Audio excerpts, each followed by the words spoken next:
paz do Senhor, meus queridos. Mais uma vez estamos aqui de volta para tratarmos de mais uma lição de Escola Bíblica Dominical e desta feita estudando ainda sobre a vida de um dos grandes apóstolos da Bíblia, que foi o apóstolo Paulo. Introdução. A semana passada a lição ela mostrou que Paulo foi um desbravador sob uma gloriosa obrigação.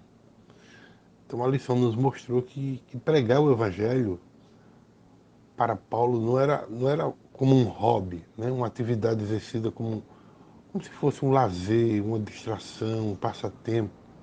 Não. Para ele era uma obrigação, era um compromisso. Mas também a lição nos apontou Antioquia como o ponto de partida para o crescimento da igreja. Foi justamente ali em Antioquia, aquela igreja que era rica em líderes, né? Que nela também havia profetas e doutores, aonde foi enviado vários missionários para várias partes do mundo da época. E as viagens missionárias de Paulo foram realizadas a partir de Antioquia. Mas também a lição nos mostrou, ela classificou as características de um plantador de igreja, principalmente que deveria ser um homem movido por um chamado, mas também um homem experimentado no deserto da vida. E a lição desta semana, ela traz como tema Paulo, o discipulador de vidas. Uma lição muito valiosa, porque um discipulador, ele é alguém que abre portas. Ele tem esse compromisso. É alguém que tem um chamado. É alguém que ama o seu discípulo. Ninguém jamais pode ser um discipulador se não existe nele essa chama ardente de amor cristão por almas. Mas um discipulador, ele também é um servo. Acima de tudo, ele é um servo. Porque ele não está fazendo nada para si. Tudo o que ele faz é para Deus. E ele precisa ter essa consciência. E outra coisa que podemos ver também na vida de um discipulador é que ele tem que ter alegria com o discípulo. Ele não pode ver o discípulo como um peso sobre as suas costas. Não, não, não. Não pode ver jamais o discípulo como se fosse um peso que estivesse sobre as suas costas e agora ele precisa carregar. Não. Ele precisa ver o discípulo como alguém que ele faz com amor, com carinho. Então aquilo traz para ele uma alegria muito grande. O discipulador, ele também precisa ser um exemplo em tudo. Porque mais que palavra, ou por que não colocar no plural, né? Mais que palavras, as ações, elas mostram como viver de maneira que agrade a Deus. E o discípulo quer ver isso no seu discipulador. Ações, exemplo. Uma certa vez eu ouvi alguém dizer que o apóstolo Paulo, ele tem a visão e a paixão de um profeta, mas também ele tinha a mente de um erudito. Ele tinha o coração de um evangelista e a disciplina de um soldado, mas também ele tinha a devoção de um amigo e o fervor de um reformador. Isso deve estar presente na vida de um discipulador. Então, o discipulador é alguém também que tem um cuidado com a doutrina. Sim, porque ali ele está tratando de novas vidas que vão começar a conhecer o Evangelho, que vão começar a conhecer a doutrina de Cristo. E muitas coisas ele vai precisar esclarecer na mente do, do seu aluno, do seu discípulo. Porque vão surgir muitas perguntas, muitas dúvidas. Vai surgir inclusive igrejas querendo carregá-lo, trazendo heresias. E você precisa ter esse cuidado com a doutrina. Você muitas vezes vai precisar orar com seu discípulo. Sim, orar. Você vai precisar fazer como disse o apóstolo Paulo no capítulo 2 da sua segunda carta a Timóteo. Eu vou ler aqui para vocês. Veja só o que é que Paulo diz. Ele diz assim: sofre, pois, comigo as aflições como um bom soldado de Jesus Cristo. Capítulo 2, versículo de número 3. Então, o discipulador é alguém que sacrifica-se como um soldado. Mas, ao mesmo tempo, veja o que é que diz o versículo de número 3. E se alguém também milita, não é coroado se não militar legitimamente. É alguém que persevera. Persevera como um atleta. Não é alguém que desiste no meio do caminho. Ele vai cuidar de alguém. Ele vai tratar do seu discípulo e, de repente, diante de qualquer aborrecimento, ele desiste. Não pode.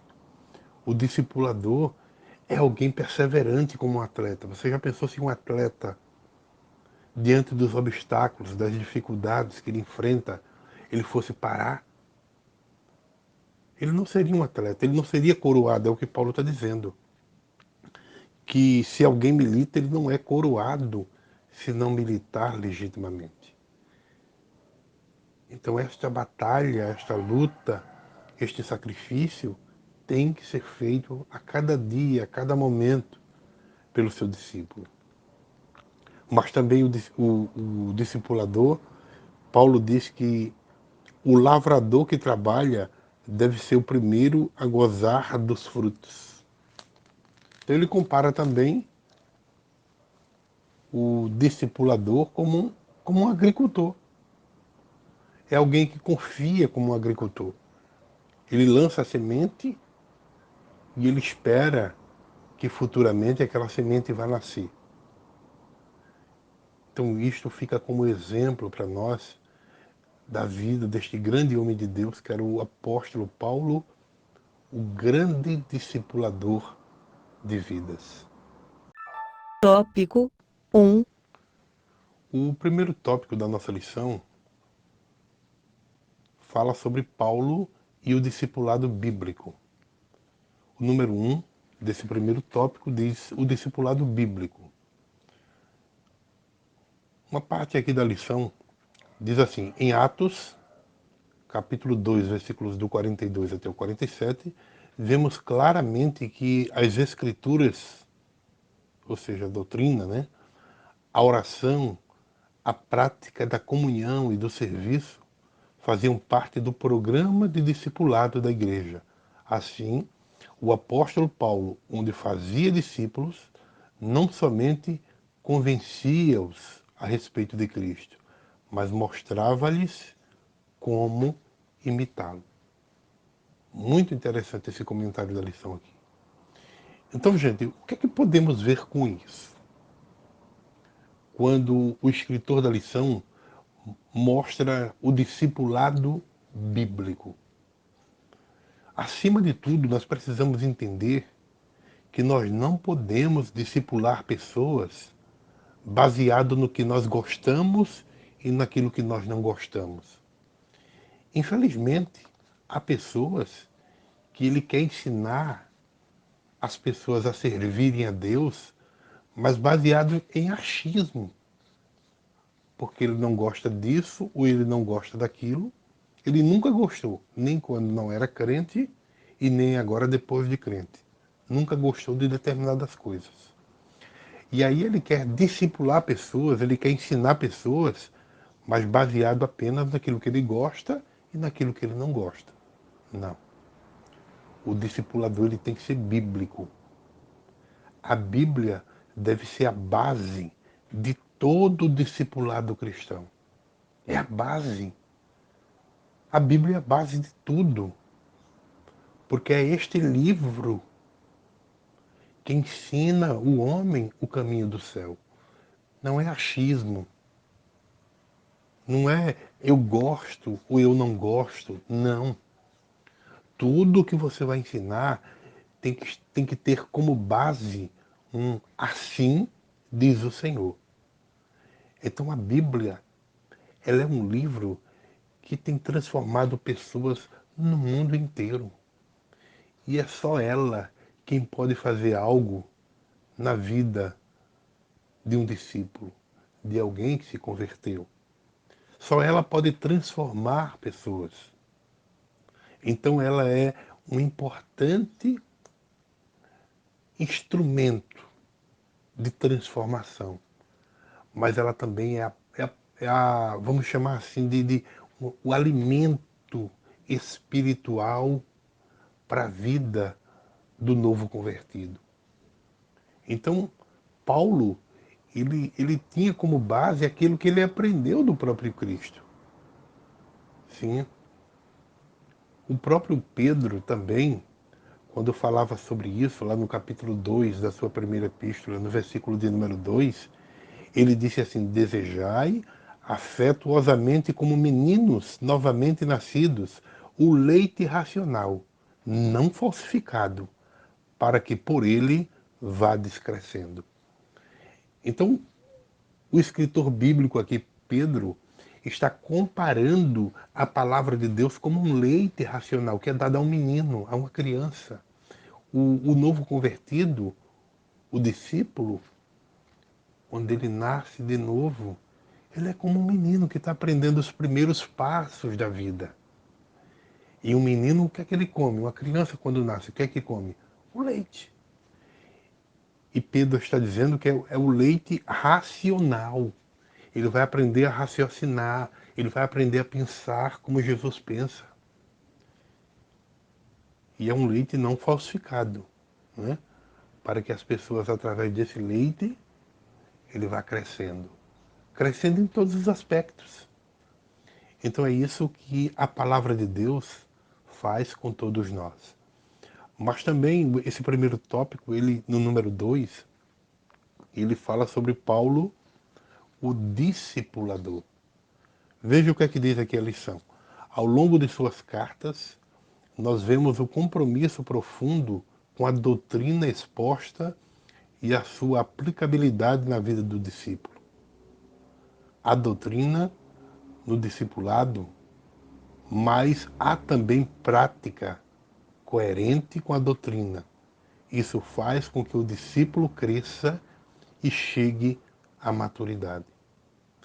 Então veja que Paulo, esse grande discipulador, ele tinha como preocupação levar as pessoas a conhecer cada vez mais a Jesus. Ele ensinava as pessoas a obedecer os ensinamentos de Cristo. Porque este é o papel do discipulador, a ensinar o seu discípulo a viver uma vida de obediência, a viver parecido com o seu mestre. Quem é o mestre? Cristo. E acima de tudo, um discipulador é alguém que acompanha, que aconselha, que está ali no dia a dia do seu aluno, do seu discípulo, dando a ele conselhos, vendo a sua evolução, o seu crescimento a cada dia. Então, nós precisamos entender que cada pessoa precisa saber sobre a salvação em Jesus Cristo. E quando ela se converte, ela precisa aprender como viver para Jesus. Então o trabalho, ele não acaba com a conversão. O discipulado, ele ajuda a pessoa a crescer espiritualmente. Porque quando a pessoa se converte, ela ainda é uma criancinha, como eu já falei.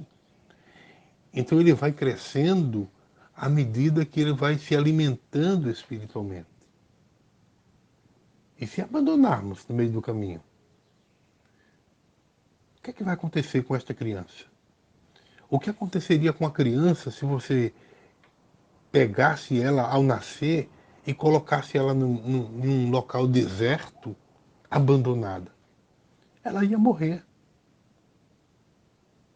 Então, o discipulador, ele precisa ser essa pessoa que aprende a ter um relacionamento que é tão profundo com o seu discipulado, ou com o seu discípulo, que eles passam a viver um relacionamento de intimidade. E quando eu digo intimidade, é no bom sentido.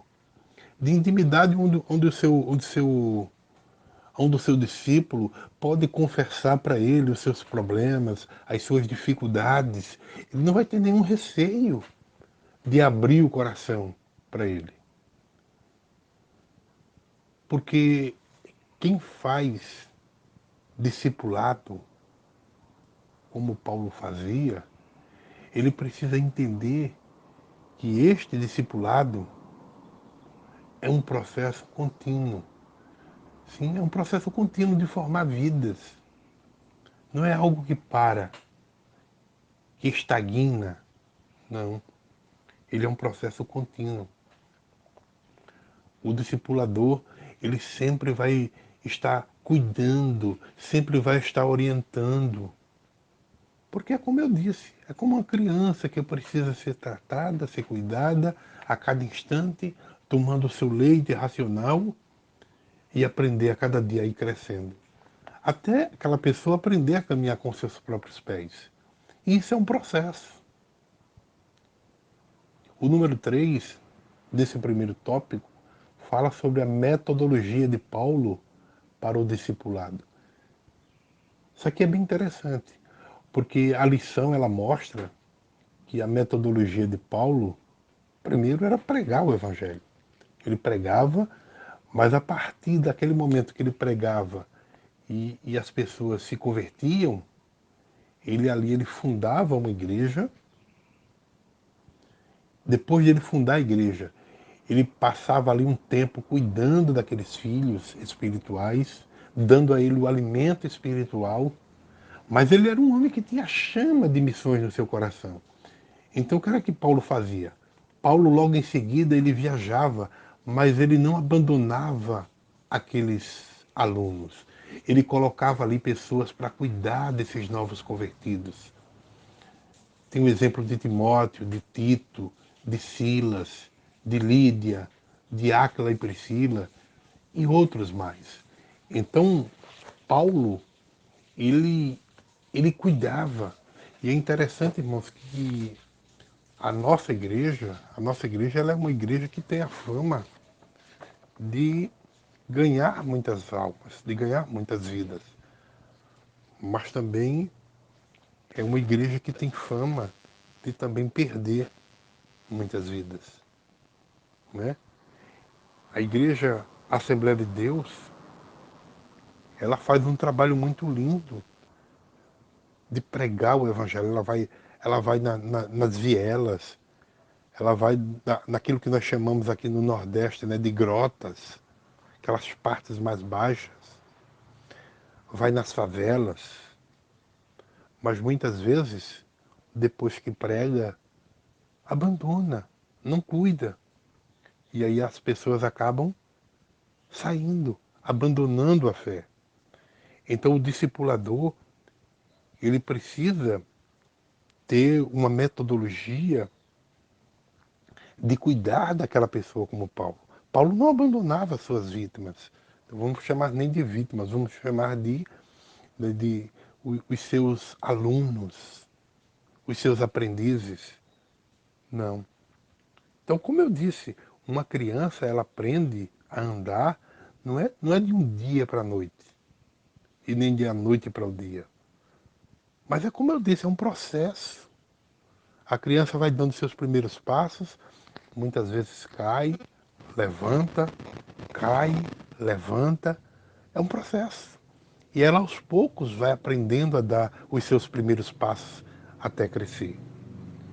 Então, esse primeiro tópico, ele nos traz essa consciência para todos nós.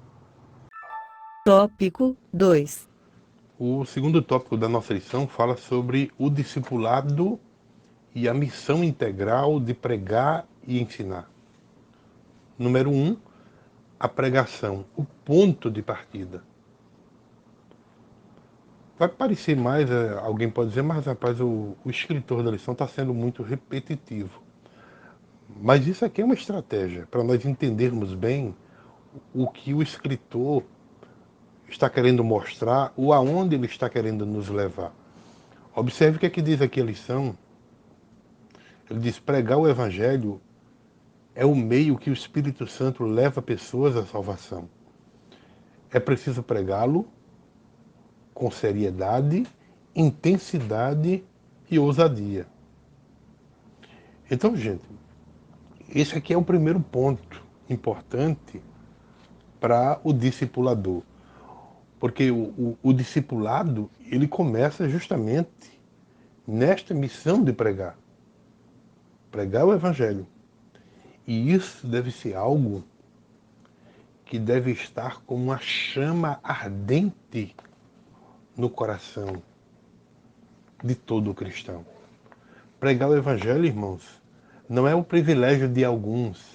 Eu não fui chamado, eu não tenho esse chamado especial de pregar o evangelho. Não. É por isso que Paulo diz que na lição passada, né, foi citado: é-me imposta esta obrigação e ai de mim se não pregar o evangelho.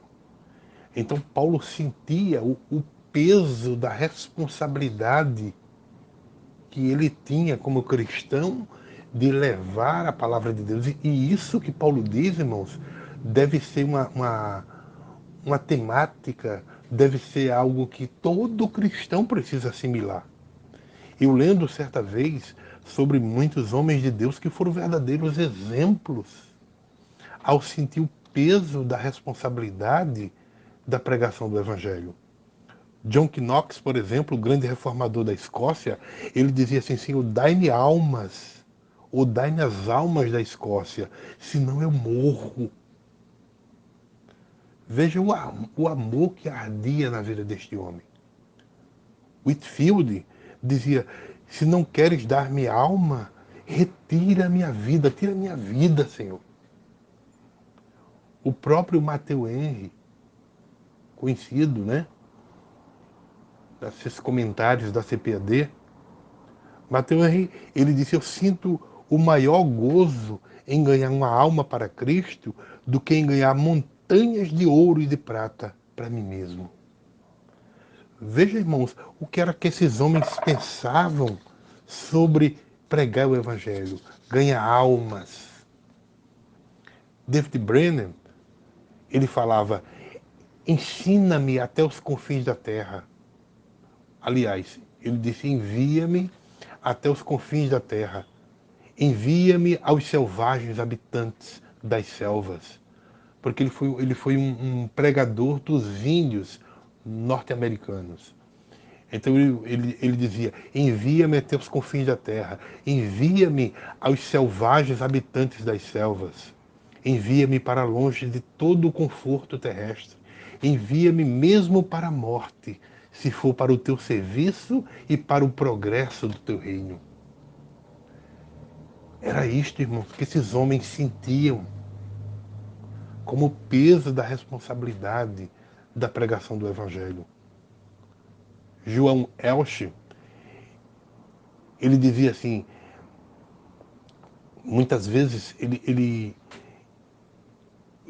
tinha aquele peso da responsabilidade tão grande que ele encontrava-se nas noites mais frias, prostrado no chão, chorando e lutando com Deus, por causa do seu povo.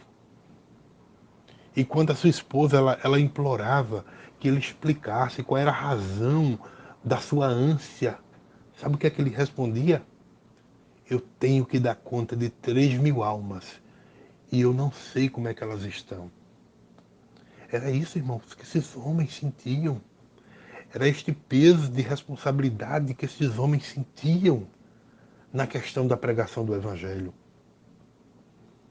Segundo alguns sites, irmãos, missionários, que hoje a população está com mais de 7 bilhões de pessoas no mundo inteiro, já está entrando para a casa dos 8 bilhões, mas alguns sites missionários, observem bem, dizem que 1/3 da população mundial nunca ouviu falar uma vez só do nome de Jesus. E como eu disse, olha que a população mundial é para mais de 7 bilhões de pessoas. Então, irmãos, cerca de 2,5 bilhões de pessoas. Não é que elas não são crentes, é que elas nunca ouviram uma vez só o nome Jesus. Agora vocês observem, irmãos. Dizem que 97% da população do mundo já ouviu falar na Coca-Cola. E olha que a Coca-Cola vai completar, o ano que vem, agora em janeiro, vai completar 130 anos. E 97% da população do mundo já ouviu falar em Coca-Cola. E 1/3 da população do mundo nunca ouviu uma vez só o nome Jesus. Eu ouvia certa vez um missionário pregando e ele contava que ele foi em partes do mundo onde tinha uma pessoa tomando uma Coca-Cola, inclusive a Coca-Cola não estava nem gelada. E ele foi falar sobre Jesus para aquela pessoa e aquela pessoa perguntou, Jesus, quem é esse? Observe, irmãos, ele nunca tinha ouvido falar nesse nome, Jesus. Mas ele estava com a Coca-Cola na mão. Isso nos impressiona, irmão, porque será que a responsabilidade de pregar o Evangelho, se fosse dada à Coca-Cola, eles cumpririam com mais urgência do que nós, igreja? Porque a Coca-Cola já 97% da população do mundo já ouviu falar. E 1/3 da população mundial nunca ouviu falar no nome de Jesus. Isso não deveria servir para a gente de uma forma de raciocinar, de parar, imaginar o que é que nós estamos fazendo como igreja. Precisamos raciocinar sobre isso. Porque esse primeiro tópico mostra essa missão de Paulo, essa missão integral. Por que ele chama de missão integral, irmãos? Porque pregar o Evangelho envolve pregação, mas envolve também ensino. É integral. Pregar o Evangelho não é só pregar e nem também é só ensinar, não é só discipular. Não. Ele tem essas duas partes. É por isso que o número 2 desse segundo tópico diz o ensino, fazer discípulos. E a lição aqui ela mostra, o discipulado começa quando pessoas aceitam a Jesus como Salvador de suas vidas. Logo, a conversão a Cristo é a semente da igreja. É uma semente que é colocada. Então, quando cuidada pelos seus discipuladores, essa semente germina e dá fruto. Então, irmãos, levar as pessoas a serem parecidas com Jesus, isso se chama discipulado. Porque a pessoa se converte, você prega o Evangelho, mas elas precisam a cada dia serem parecidas com Cristo, imitar os seus passos. Então é no discipulado onde as pessoas adquirem a maturidade cristã. É no discipulado. É no discipulado onde as pessoas crescem, ficam maduras, aprendem o que verdadeiramente é servir a Deus. É no discipulado, irmãos, onde as pessoas aprendem a ser verdadeiramente cristãos. As pessoas que têm um bom discipulado, estas pessoas, elas crescem na fé. É por isso que você olha e vê hoje muitos cristãos que já têm até um certo tempo na igreja, mas não passou por um bom discipulado, e você vê um atrofiamento neste crescimento espiritual. Ele só tem tempo, mas o seu crescimento espiritual, a sua maturidade cristã foi atrofiada. Ele não cresceu, continua como pessoas imaturas.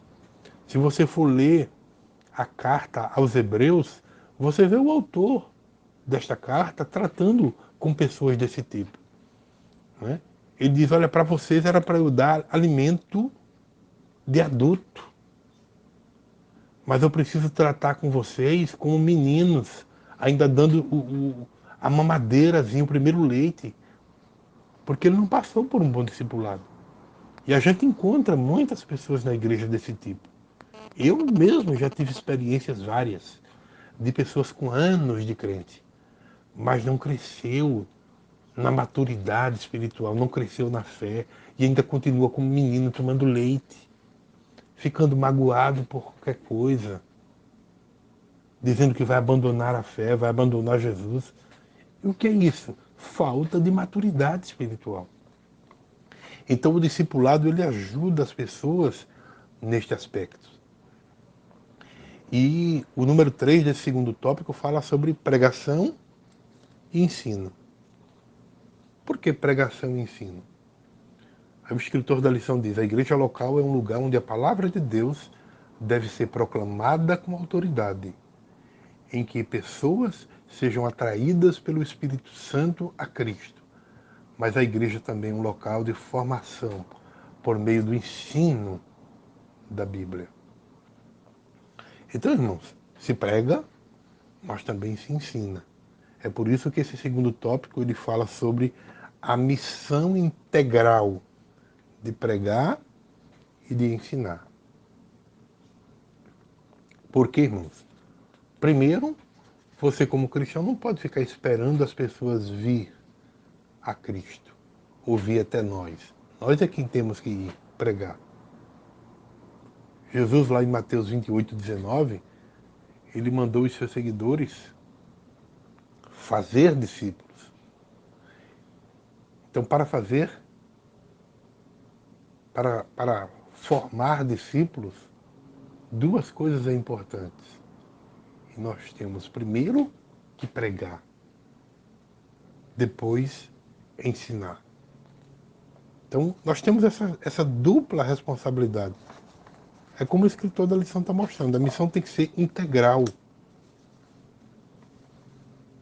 Então, pregação e ensino são duas coisas diferentes. A pregação ela é mais incisiva, mais persuasiva, ela apela para a reflexão profunda e urgente. Não é? E em seguida, ela apela para uma tomada de posição imediata. Além de ser incisiva, ela leva a pessoa a tomar uma posição para Cristo. O pregador faz isso. Mas o ensinador, ele precisa levar as pessoas a pensar, a raciocinar. Né? Vocês observem, por exemplo, na questão da pregação, o caso do Pentecoste, a exposição de Estevão diante dos seus acusadores. Né? Mas veja o caso de homens como Paulo, né? A forma como ele tratava os seus alunos. Não é porque o ensino ele tem uma dinâmica diferente. Ele é muito mais voltado para a razão. Então o ensinador ele precisa de tempo, né, para explicar. Pressa não combina com o ensino. Já a pregação não. A pregação é algo que vai de imediato. O ensino não. O ensino é algo que vai sendo moído aos poucos. Ele vai sendo compreendido aos poucos. Então, em geral, esse segundo tópico nos mostra isso, né? Essa missão integral de pregar e também de ensinar. Tópico 3. O terceiro tópico da nossa lição traz como tema o discipulado com pessoas de outras línguas. É bem interessante esse tópico, né? Que ele já começa falando sobre a pregação para os seus irmãos, o número 1 aqui do terceiro tópico. E a lição diz assim: no livro de Atos nós percebemos que a pregação dos apóstolos era primeiramente direcionada aos judeus. Eles pregavam no templo, nas sinagogas, e os judeus recebiam a palavra, outros, porém, a rejeitavam. Então os irmãos percebem, ao ler principalmente o livro de Atos dos Apóstolos, vocês vão perceber que a mente dos apóstolos, a princípio, era de que eles deveriam pregar o evangelho aos seus irmãos. Então, o evangelho ele estava restrito apenas aos judeus. Era isto que, a princípio, os apóstolos entendiam. E observe que eles viveram durante 3 longos anos com Cristo, convivendo com ele de dia e de noite. Mas a mente deles só compreendiam, a princípio, de que o evangelho deveria ser pregado apenas ao povo judeu. Eles não entendiam. Durante todo o tempo, irmãos, que eles passaram com Cristo, eles não compreendiam a abrangência do evangelho. De que o evangelho era muito mais abrangente do que ficar apenas restrito ao povo judeu. E aí Deus foi começando a trabalhar, foi começando a mover para que eles pudessem compreender de uma forma mais profunda, mais ampla isso aí. Então, é o que nos mostra aqui o número 2, né? A expansão para os gentios. Veja só o que é que diz a lição. A igreja não poderia fugir dos gentios, pois alcançá-los era promessa de Cristo, registrada em Atos, capítulo 1, versículo 8. O que é que diz Atos 1 e 8? Mas recebereis a virtude do Espírito Santo que há de vir sobre vós, e ser-me-eis testemunhas, tanto em Jerusalém, como em toda a Judéia e Samaria, e até os confins da terra. Então observe, irmãos, que a visão de Cristo era uma visão muito ampla, ao contrário da visão dos apóstolos. E é interessante que muita gente compreende isso até de forma errada. Né? Observe o que é que Cristo diz. Recebereis a virtude do Espírito Santo que há de vir sobre vós e ser-me-eis testemunhas, tanto em Jerusalém como em toda a Judéia, Samaria e até os confins da terra.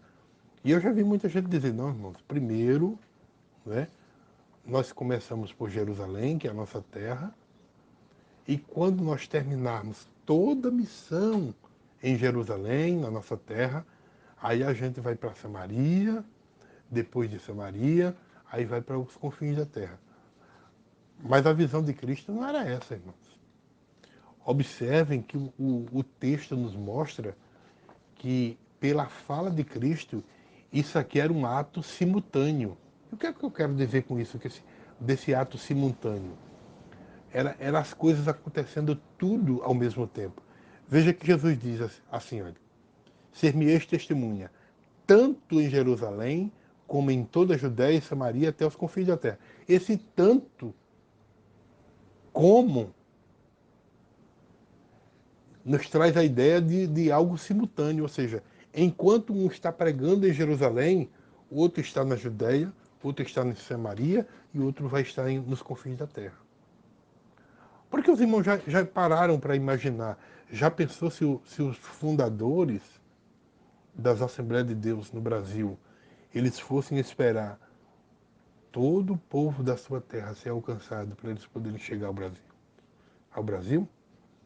Lógico que eles não viriam, porque sempre haverá pessoas para ser alcançadas. E isso não significa dizer que vamos abandonar o nosso povo, a nossa terra, o nosso bairro. Não é bem isso. É que a visão de Cristo da pregação do Evangelho é uma visão simultânea. Um prega aqui, outro prega ali, outro prega acolá. E assim a obra de Deus é feita ao mesmo tempo. E não parada em um único lugar. As coisas são feitas tudo ao mesmo tempo. É nesse sentido que ele quer falar. Então, aqui, com esta visão, né, da expansão do Evangelho aos gentios, a igreja ela rompe, como diz o pastor Elianai Cabral, rompe com o exclusivismo judaico. Essa visão que os judeus tinham, especialmente os apóstolos que andaram com Cristo, né? Essa visão que eles tinham desse exclusivismo é rompido. Então, nessa promessa de Atos 1 e 8, a visão de Cristo não seria restrita geograficamente, mas ia além de Jerusalém, porque alcançaria o mundo inteiro. E tudo isso de forma simultânea. Desculpe os irmãos, essa pequena tosse aqui, estou um pouco gripado. Mas é isso, irmãos. Não é? Então, Paulo, conforme nós já sabemos, nós estamos estudando nessa lição, ele foi chamado para pregar aos judeus? Sim, mas especialmente aos gentios. É por isso que ele é conhecido no meio cristão como o apóstolo dos gentios. Por quê? Porque estima-se que o seu trabalho tenha impactado diretamente e indiretamente quase 500 mil de pessoas naquela época. Imagina, irmãos, há cerca de 2000 anos atrás, o trabalho de Paulo alcançou, afetou direta ou indiretamente a cerca de 500 mil de pessoas. Talvez se eu fosse perguntar para você, ou você pode perguntar isso para os seus alunos. Quem sabe se você não pode usar isso como estratégia. Perguntar para os seus alunos na sala de aula, me diga uma coisa, qual é a missão ou qual é a obra mais importante da igreja? Faça essa pergunta para os seus alunos e esperem eles responderem. O que, é que as pessoas vão responder na sua maioria? Que a obra mais importante da igreja é pregar o evangelho, é fazer missões. E aí nós paramos para refletir. Será? Na teoria, realmente, pregar o evangelho, fazer missões, realmente é uma verdade. É a obra mais importante da igreja. Mas será que, na prática, isso realmente está sendo? Por que eu pergunto isso, irmãos? E por que você deve perguntar isso para os seus alunos? Porque foi feita uma pesquisa no meio dos cristãos. Se eu não estou enganado, foi há muitos anos atrás, parece que foi um jornal batista. E qual foi a conclusão que se chegou? A conclusão que se chegou, irmãos, é que nós gastamos mais. Imaginem, viu? Isso aqui é surpreendente. Nós gastamos mais com refrigerante, nós gastamos mais com pipoca, com balas, com chiclete, nós gastamos mais com o nosso bichinho de estimação, nós gastamos mais com produto de belezas do que com missões. Esta é uma verdade no meio dos evangélicos. E olhe que nós falamos, nós abrimos a nossa boca e falamos que missões é a obra mais importante da igreja. Sim, Se missões é a obra mais importante da igreja, por que é que não é nela onde nós investimos mais? Você já parou para pensar com quanto você contribui com missões a cada mês? Pergunte isso para os seus alunos. Com quanto você contribui com missões a cada mês? Agora pare para pensar e ver se essa pesquisa não é real, não é verdadeira.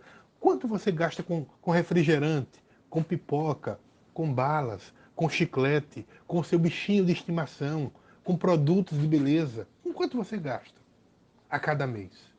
E compare com o que você gasta com missões.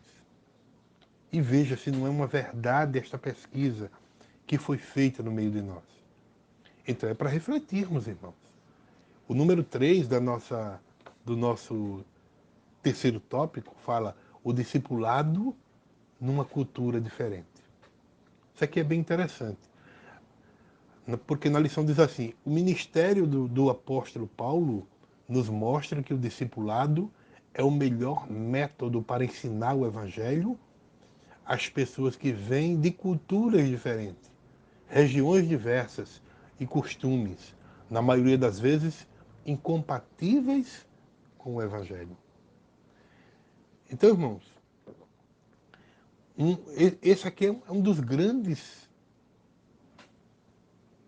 problemas que um missionário vai encontrar na hora de pregar o Evangelho, é quando ele sai da sua cultura para se deparar com outra cultura. E o que é cultura? Cultura, na verdade, é a forma como uma comunidade vive, se expressa e se organiza. Então tem a ver com os costumes, com a língua, enfim. A cultura de um povo inclui o quê? Como eu disse, a língua, a arte, a roupa, hierarquias sociais, formas de pensar, regras morais. Tudo isso está imbuído na cultura. Então a Bíblia ela foi escrita em um contexto de várias culturas. É interessante isso, irmãos. Né? A Bíblia ela foi escrita num contexto de várias culturas diferentes e tem aplicação para pessoas de todas as culturas do mundo. Por exemplo, a Bíblia foi escrita em um período longo, né, de cerca de 1500, 1600 anos aproximadamente, em culturas, por exemplo, cultura nômade, como foi o caso da cultura de Abraão, cultura egípcia, como foi o caso da cultura de onde José conviveu, né? Cultura judaica tribal, vivida por Josué, cultura judaica monárquica, vivida por Davi, cultura babilônica, vivida por Daniel, cultura persa, aonde Esté viveu, né? Cultura grega e romana, que é onde o apóstolo Paulo vivia. Então vocês observam que a Bíblia ela foi escrita nos mais variados tipos de cultura. Então, historicamente e sociologicamente, toda cultura, irmãos, toda cultura é o resultado de uma mistura de coisas boas e coisas ruins. Então, a cultura não só tem coisas ruins e nem também tem só coisas boas. Não. É uma mistura dessas duas coisas. E é interessante que, se você for procurar compreender melhor, você vai ver que não existe cultura neutra. Ou seja, a cultura sempre reflete a situação moral e espiritual das pessoas que a compõem. Não tem cultura neutra. Ela sempre está influenciada por essa situação moral e espiritual daquelas pessoas onde ali ela convive. Então, a Bíblia, ela não é contra a cultura. Deus criou as mais diversas culturas. Mas existem regras na Bíblia que elas são universais, que devem ser aplicadas em todas as culturas. Então, existe coisas que servem só para uma determinada cultura? Sim, tem. Mas há regras da Bíblia que é exclusivamente para uma determinada cultura. Por exemplo, quando a Bíblia fala de uso de véu, né? É para uma cultura daquela época, não é uma cultura grega, onde as mulheres usavam véu, E Paulo queria respeitar aquela cultura. Paulo não queria romper com tradições culturais. Não, porque aquilo não afetava o servir a Deus, não afetava a vivência do Evangelho. Então ele não precisou brigar com aquilo. Então é importante entendermos que em cada cultura existem coisas que são incompatíveis com a fé e também coisas que não são, né? Então por isso nós precisamos conhecer a Bíblia para reconhecer o que é ruim e rejeitá-lo, né? Então pregar numa cultura diferente é um desafio, irmão, é um desafio. Então nós precisamos da sabedoria de Deus para entender o que é bom e o que é ruim em cada cultura ou em determinadas culturas. Então existem os mais variados tipos de cultura. Se você for para um determinado país, se você não tiver cuidado, você vai sentir um impacto muito grande, porque cada cultura encara a vida de uma forma diferente. Então, por exemplo, há culturas onde, por exemplo, se beija o morto. O pastor vai para uma cultura como essa e se ele não fizer isso, ele pode ser visto até como uma pessoa desrespeitosa se ele não beijar o morto, se ele não beijar o defunto que está ali para ser enterrado. Mas já outras culturas que tocar ou mesmo beijar o morto durante o velório é algo ruim, é algo mau. Ele não pode nem tocar no morto. O povo judeu mesmo trazia isso como cultura. Então vocês imaginam, né, o antagonismo entre uma cultura e outra. Enquanto uma é bom beijar o morto, outra é algo ruim. E você precisa compreender isso como um missionário. Por exemplo, o judeu, né, para o judeu, o caixão ele fica fechado. Para eles, aquilo é uma questão de respeito. Fechar o caixão, não abrir. Questão de roupa, por exemplo. Há culturas que o homem, né, ele veste saia, por exemplo, na Escócia, né? Então, roupa de mulher e roupa de homem, cada cultura tem a sua forma de vestir. E quando você vai para uma outra cultura, você precisa compreender isso.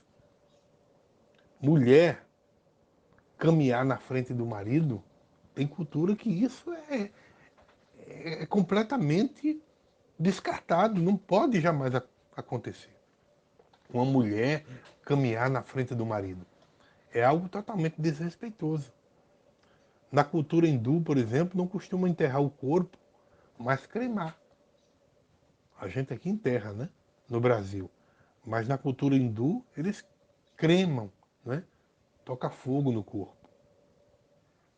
Já outras culturas, por exemplo, e muitos irmãos já sabem disso, né? Onde a mulher precisa usar burca, né? Que é aquela coisa terrível aqui na frente, cobrindo a cabeça, cobrindo tudo. Os chineses, por exemplo, irmão, tem uma cultura bem interessante, né? Arrotar na mesa para um chinês é algo completamente normal. Mas aqui, alguém já vê como algo desrespeitoso, né? Como uma falta de educação arrotar na hora da mesa. Mas para um chinês isso é completamente normal. Em determinados países árabes, por exemplo, a mão esquerda ela é considerada impura. E eles só usam para higiene pessoal a mão esquerda. Então veja só o que é uma cultura e quando nós passamos de uma cultura para outra, né? Na Austrália, por exemplo, andar descalço na rua é algo completamente normal. Completamente normal. Você vai ver na Austrália, constantemente você vai se deparar com pessoas andando descalço no meio da rua. Enfim, irmãos, é importante nós entendermos, né, essa questão do discipulado em outra cultura. Quando você passa para uma outra cultura, você vai se deparar com outras formas de usos e costumes e que você, como missionário, como pregador do Evangelho, precisa entender isso para saber inserir a mensagem bíblica nessa outra cultura. Conclusão. Muito bem, queridos. Então, nós queremos concluir o ensino dessa lição chamando a atenção sua para esse objetivo geral da lição, né? Que é a missão integral da igreja, que é justamente no discipulado pregar e ensinar. Então, a lição ela nos deixa claro, logo no início, no primeiro tópico, aonde você precisa levar a mente dos seus alunos que eles precisam relacionar o apóstolo Paulo com o discipulado bíblico. Então, nesse discipulado bíblico, o discipulador, é importante deixar claro para os seus alunos, ele aparece como alguém que está cumprindo uma ordem de uma grande comissão.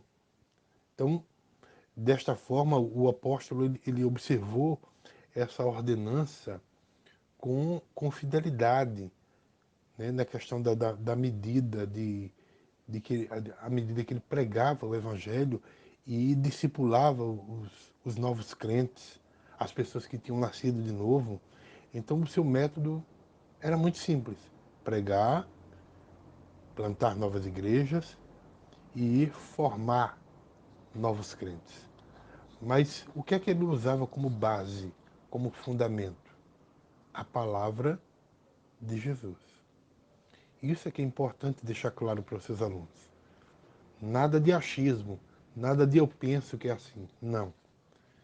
É a palavra de Deus que tem que servir como base para qualquer tipo de ensinamento. O discipulado tem que ser bíblico. É importante ficar claro para os seus alunos isso aí.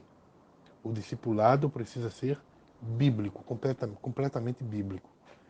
E, em segundo lugar, mostrar também a integralidade da missão, né, do discipulador. Que integralidade é essa? Pregar e ensinar. Não ficar apenas em um único ponto. Nem só pregar e nem só ensinar. A missão tem que ser integral. Por quê, irmãos? Porque o mesmo Jesus que disse ide e pregai, foi o mesmo Jesus que disse ide e ensinai. Então a gente vê lá em Marcos, Jesus designando ide por todo mundo e pregai o evangelho a todas as criaturas. Mas vem Mateus, ide e ensinai todas as nações. Foi o mesmo Cristo que disse isso. Então, em Paulo, nós vemos que a pregação é o ponto de partida. Já o discipulado, ele é o processo formativo a partir das minúcias do Evangelho. Então, o cristão, como eu disse, não pode ficar apenas em um ponto. Não.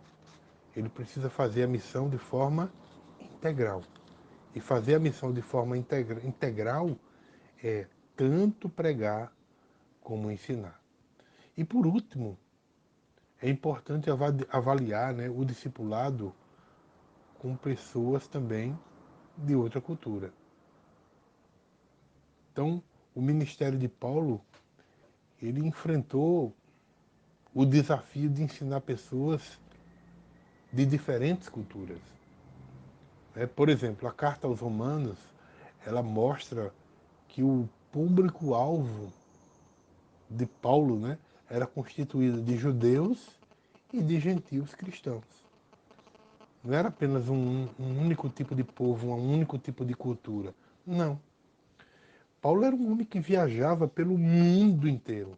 Não é à toa, como eu disse, que esse homem alcançou tanta gente no mundo, né? Tanto de forma direta como indireta. Mas é isso, irmãos. Então, é necessário capacitar pessoas para exercer com zelo a piedade e o discipulado cristão.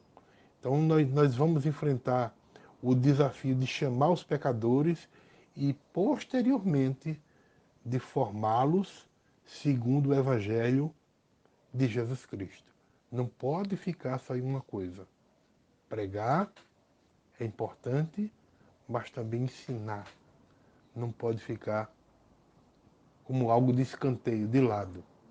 Para que nossa igreja não seja ainda conhecida como a igreja que mais ganha alma, mas também a igreja que mais perde alma. Isso não pode continuar assim. Nós precisamos fazer essa integralidade, pregação do Evangelho e ensino da palavra. Que Deus abençoe em nome de Jesus.